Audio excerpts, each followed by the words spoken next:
Welcome to That 80 Show, and this is a special edition, as we mentioned in the main show, as part of the Podcast-thon initiative, where podcasts around the world pick a charity and use their show to help highlight the work that the charity does. Now, you'd go, That 80 Show, what the hell sort of charity are you guys going to get behind, because you take nothing seriously? But I found a perfect one that actually became really relevant to my life. So I think when I first try to highlight a charity, I went right, know a friend working, doing some great work, and then that great work became really relevant in my family's life.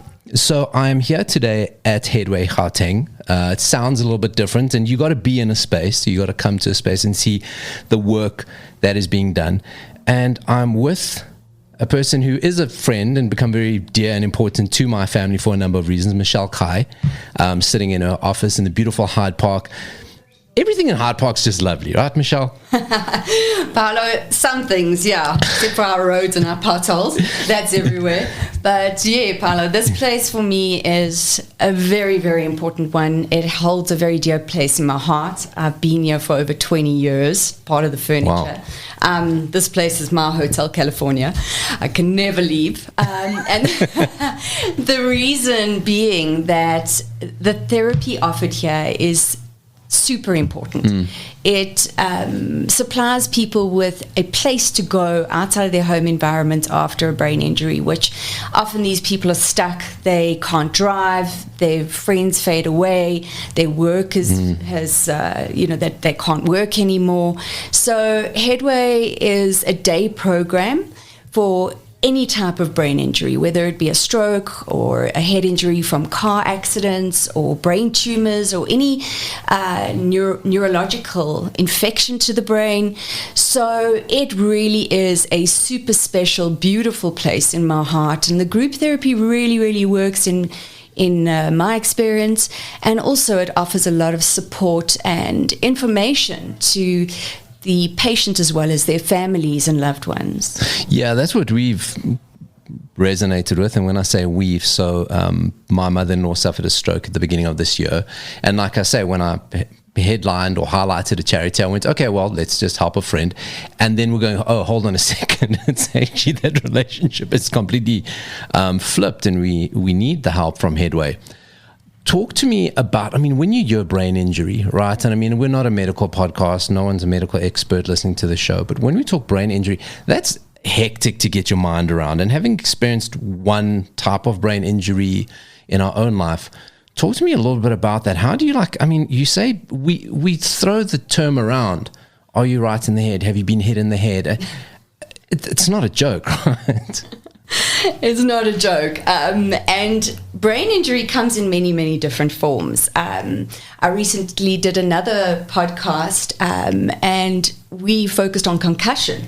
And a lot of people don't realize that even a concussion is a mild form of brain injury. And then those can have repercussions throughout your life.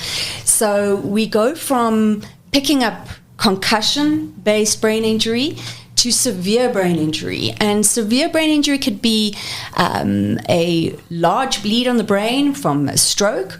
It can also be from a severe car accident or a fall or a sporting accident.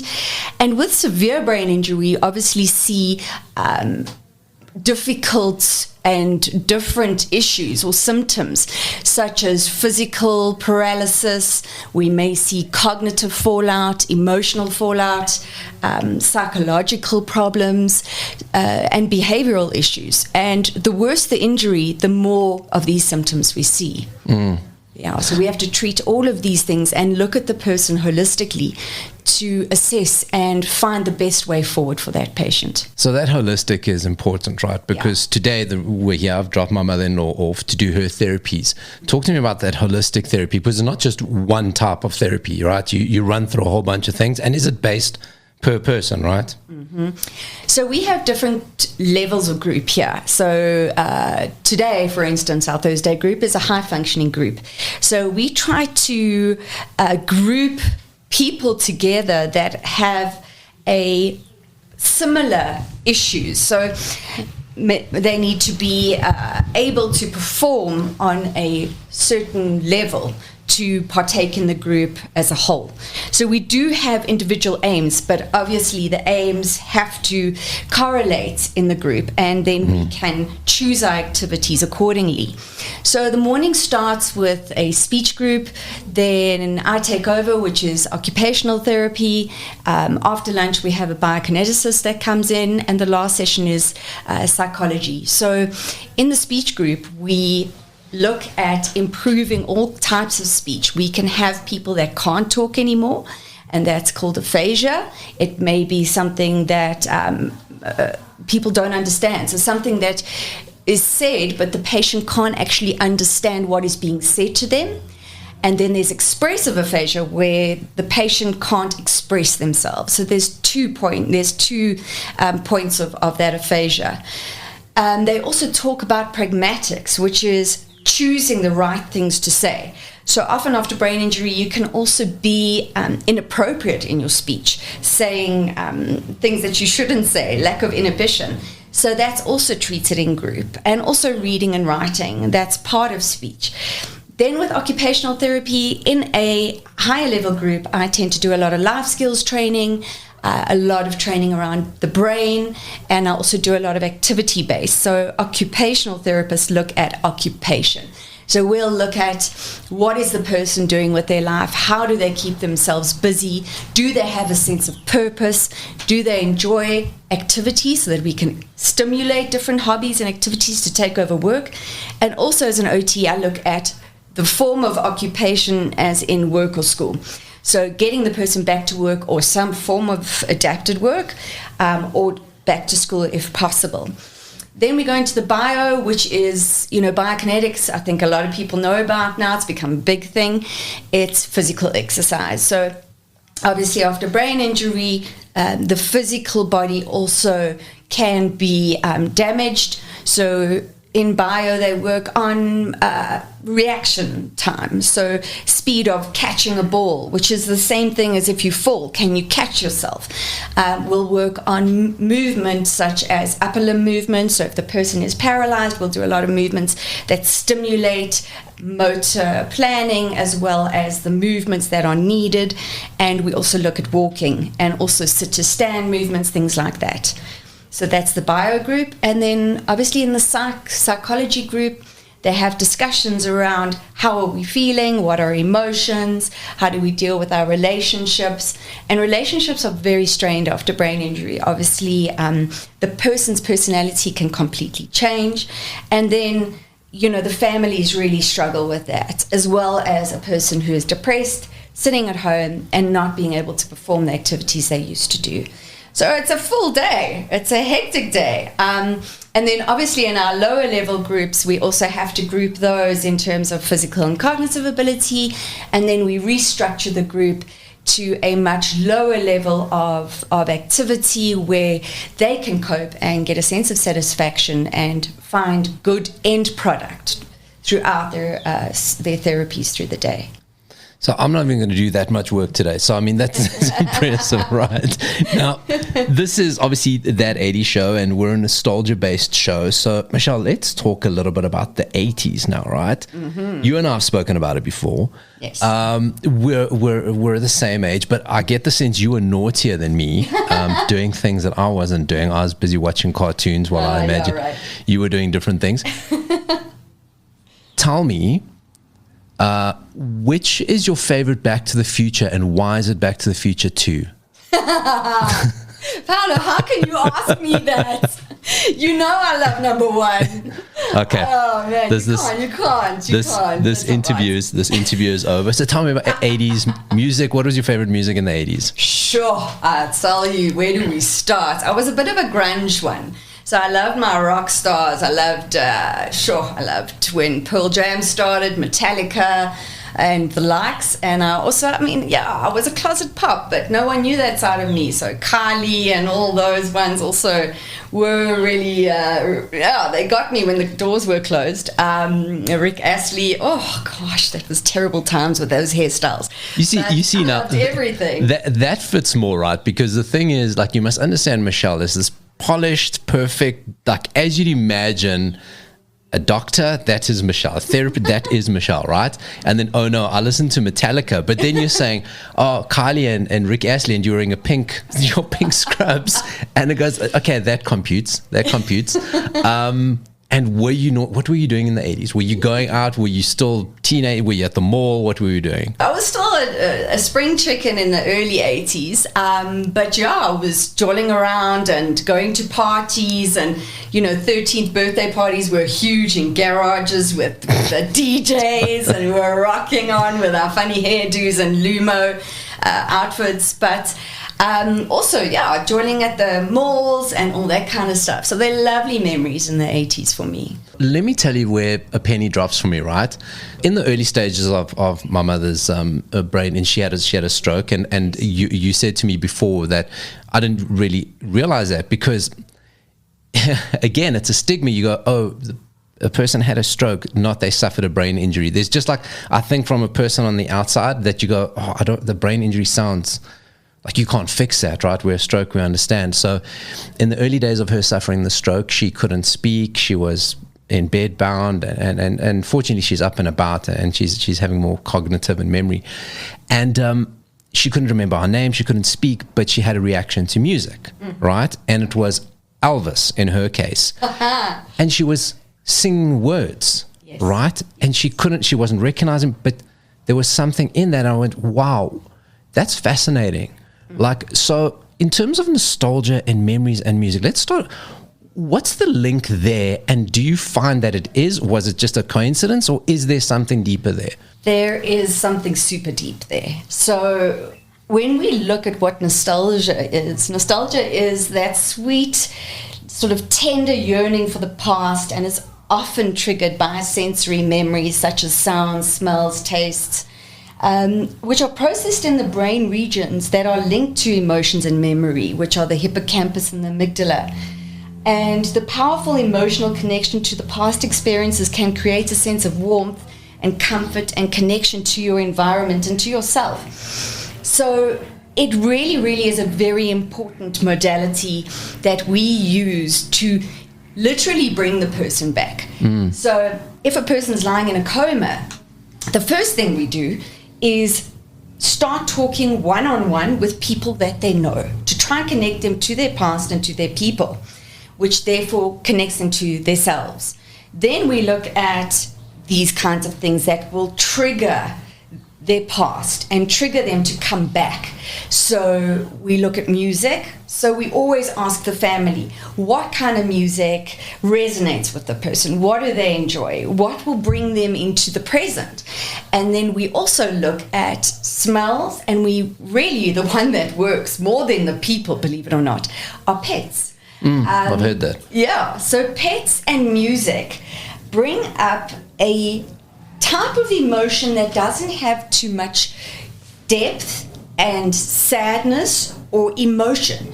It's more of a fun emotion that provokes emotions that don't have as much of hardship. Because that's the risk, right? Yeah. You don't know what's going to trigger a person. You don't know, right? Yeah, exactly. And your daughter sitting on the side of the bed crying her eyes out and going, oh my God, mommy, please speak to me, is a completely different emotion to Elvis, rocking and rolling, or your dog, that's just happy to see you and licking you on your face. So we've got to look at those things and see what's really going to work. And we love those kinds of connections in the brain, because that's not too taxing on the patient. Yeah, they're already there, right? They've never gone away. Exactly. So in coma, we're looking for levels of arousal. So those are when we use that kind of music, but often in short spurts, because we don't want to overwhelm the person, but we just want them to sort of come out of that state. But even in group now, years down the line with my brain injured patients, if you walk into our group room, you'll see a number of musical instruments, including the djembe drum, to stimulate. It stimulates a lot. It stimulates emotion. It's an outlet for, what you're feeling. And it also helps with motor function. So getting the rhythm back, moving your arms, moving your limbs in different ways, and the bilateral motion is stimulating the brain, the hemispheres, the left and the right hemispheres of the brain to connect and speak to each other as we're moving the bilateral sides, the two different sides of our body. We also do a lot of music sessions, so I do art and music together. So I ask them to pick a color that they think of when they're listening to, let's say, like Metallica or Pearl Jam. Let's listen to Rick Astley. Let's listen to that.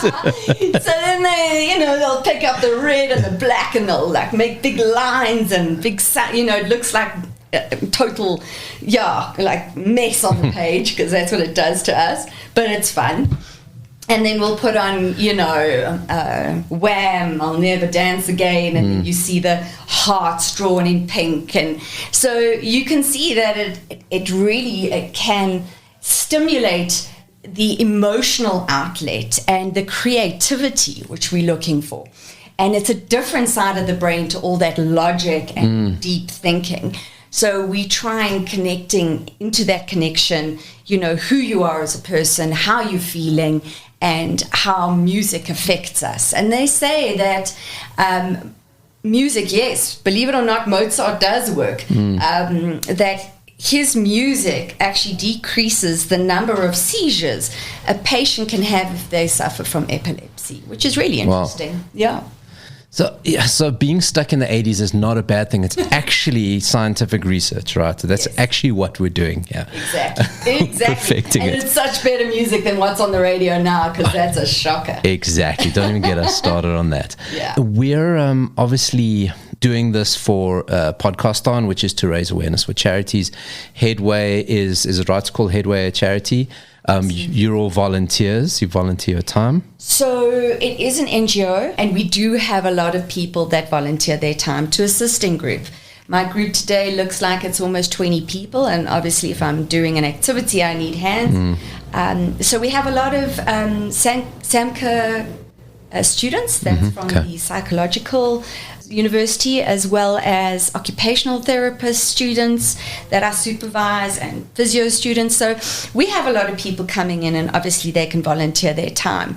And that's a biggie, and it always has. And it's so funny because this place seems to only attract good people, besides me and you. But I don't know what it is. I don't understand, but the energy here is so beautiful that we get such amazing people to come and work here. And it's sort of like a calling. You've got to be strong, and you've got to be interested in this kind of work to get involved, and then you just fall in love with the group, and then you just want to be here. It just has that effect on people. It must be rewarding when you do have successes, because I can't imagine that you suddenly, somebody goes, oh great, you're fine now, we don't have to see you again, right? What do your successes look like, and how does it personally make you feel? So we also have an outreach branch in Soweto that we call Moroka, and it is also for brain injured people, obviously, that are not able to have access to Hyde Park or better services in their area. So that also plays a really, really important role in their recovery and the stigma that they have within their community. So Headway really gets a person to be part of a community, and that really helps emotionally in terms of depression and loneliness. And that is number one factor here, is the ability to socialize with people that are like-minded. Excuse the pun, but they've also had injury. They also are suffering the same kind of, life losses. And that's where it really works. And once the person feels connected to their life again and to this new life, they feel that they can go on and improve in therapy. So our improvements here, although can be forever and a day, they come for years on end. I've got patients here that have been here as long as me. It's the family's respite, and it's the patient's time away to be themselves. And that is super, super important for their recovery, their lifelong recovery. Mm-hmm. A lot of people think that, and doctors tell people, that after brain injury of any type, your recovery period is the first 2 years, which is absolute rubbish. I've seen patients recover years down the line, make leaps and bounds only years down the line. Because we have to remember, in those 2 years, our patients are very depressed. You put yourself in that position where you've lost your work, you've lost your marriage, you've lost everything. Does that happen? I mean, yes. I can imagine it, but it's like 100%. it's heartbreaking because now you're dealing with, I mean, so much else on top of it. It's like, it's heartbreaking, but you can see it. I mean, we're only human, right? It's 100%. Horrible, and humans are terrible. we are. That's why pets are so much better. But yes, I mean, you live with someone who's disabled, either physically or mentally or both. And the problem is when you whack your frontal lobes, your personality can change completely. And we see a lot of aggression and short fuse, they call it, because it's almost like having ADHD where you can't control yourself after the fact. And that's when relationships, don't work out anymore because this person has changed. Yeah. How do you cope with that? So those first 2 years are really tough on the injured patient and their families. But once they start to accept and things change and they get used to their new life, that's when we see recovery. So every doctor I see, I'm like, please, can you just put my patient on an antidepressant straight away? Wow. So that their motivation doesn't drop off in the first few months of recovery. Because if that happens, I've got nothing to treat. I've just got a sad patient in bed that doesn't want to do anything. So, so that's how it goes, how the recovery goes. It's forever and a day. And then to go with any, NGO, any organization like this, of course, there are challenges. And I won't ask more beyond that. We got listeners all around the world. We got a lot of listeners in South Africa. How can people help? Because this is about getting the word of Headway out to a new audience. How can people help raise awareness about Headway? Paolo, March is Brain Injury Awareness Month, and next Thursday is Brain Injury Awareness Day. So it's really about creating awareness around brain injury and telling the listeners and people out there that they're not alone, that there is help out there, and there is an NGO that's reasonable, affordable, and has free counseling to offer, telephonic or in-person counseling, to offer to any attendee and families out there that are struggling. And we also have a Headway Friendship Circle, which is held online as well as in person. And we have different speakers, and that's every second week. So there's a lot on offer here. And the sad part is there really aren't any other associations in South Africa that do our work. And obviously COVID hitting and everything else, and people tend to give money and other things to kids and animals, because that's where our hearts go first. But we are really struggling to keep our doors open, sadly. We've taken a lot of knocks. We're struggling along, and so obviously any monetary support, we have a wish list that we can send out that we need stuff. It's long, it's pages, but anything that you can help with would be so beneficial. And how do people get in touch? So look up Headway Gauteng, so it's headwaygauteng.co.za. Our number here online is 011-442-5733. And message, or you can email us on headway@iafrica.com. So please get in touch with us if you need help, if you're struggling with a survivor of any form of brain injury, or if you can just really, really help us in any way. We'd be so grateful. So I'll put all those details in the show notes. And the thing about an institution like Headway is you don't think you need it until suddenly you need it. Yes. And then thankfully there are highly qualified, caring people out there that can help you. Michelle, you've wrapped everything up so beautifully. Is there any last thing that you want to say before we sign off? I just want to also dangle another carrot, is that you do get tax deductions if you are a corporate. So yeah, if you do assist us, you will get that tax certificate that we need. Great incentive, Michelle. You've been so generous of your time, and of course that 80 show as part of Podcast-thon, donating our episode to Headway Gauteng, and we're very grateful for them to allow us to do that and allow us into your space. And I want to document it that should I ever need music to revive my memories, wham. Wham! Any wham, or wham all the time. Okay. Everything will come back. I'm glad you wake me up before you go. Exactly. That is classic. 100%. That is exactly the thing. No careless whispers while I'm at it. Just straight into the it. rocking stuff. I want to ask you just one silly thing. Just this. You always hear of people having a coma or a brain injury, and then suddenly they can speak another language. Is it true? Just one of those weird myths. I've heard of a couple cases where, like, really? But I don't know. I've never seen it, but I have seen. They played them Julio Iglesias while they're in the coma. That's the problem. Now they think they're Spanish. But what I have seen is that if they've got a second language that's pretty strong, or they're bilingual, one language may come out over the other. And also, sadly, the words that come out first are usually swear words. Yeah, right. So, they swear it out. That's my mother-in-law. She's filthy. She's filthy mouth. I had one lady saying, mursa, mur.